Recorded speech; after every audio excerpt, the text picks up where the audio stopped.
If I had to describe David Jernigan in 3 words, I would choose selfless, nurturing, and intentional.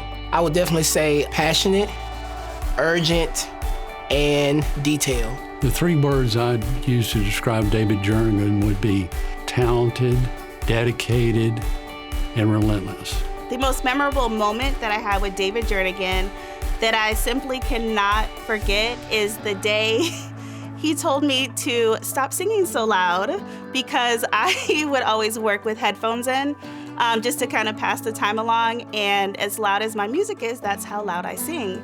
And David was more of a quiet worker at that time. And he asked me to stop singing. So that's always a funny thing that I think about, because I still sing very loudly, David, and I still enjoy it. And I was always known at that time as the girl who was singing Disney music in the office. So the memory of David Jernigan that stands out in my mind is one year when he took his desk and placed it in the hallway.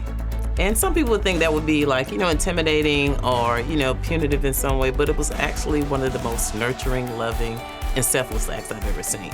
It just made you want to match that energy. It was amazing. He was always on and always willing to help, to stand in the gap, in the room with the teacher, modeling, showing, just a nurturing spirit through and through. And I really appreciated that, because it made it safe to try, to experiment with. Just amazing. So him having a desk, I was like, this is crazy. But it turned out to be one of the most beautiful things in the world. I was introduced to him by Tom Pritchard, who had asked me to go on the board, and Tom and David were working together on the expansion plan. Tom told me that David was one of the most talented young people he'd ever worked with. After more than 10 years with David, I realized that he was the most talented young man that I'd ever met. David, I always wanted to tell you thank you. Thank you for taking a risk and hiring me. At that time, we were known as KIT Metro Atlanta Collaborative, that ever declined an offer and then called on Christmas Eve to say, please hire me, I want this job.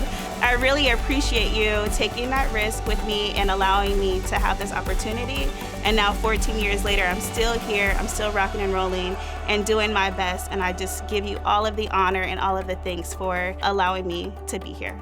Thank you for being that detail-oriented person and pushing our organization to the next level, because you always led with your heart. You always led with trust in the people that you had around you to do a job, and you held us accountable for doing that job for our scholars and our community and for our organization.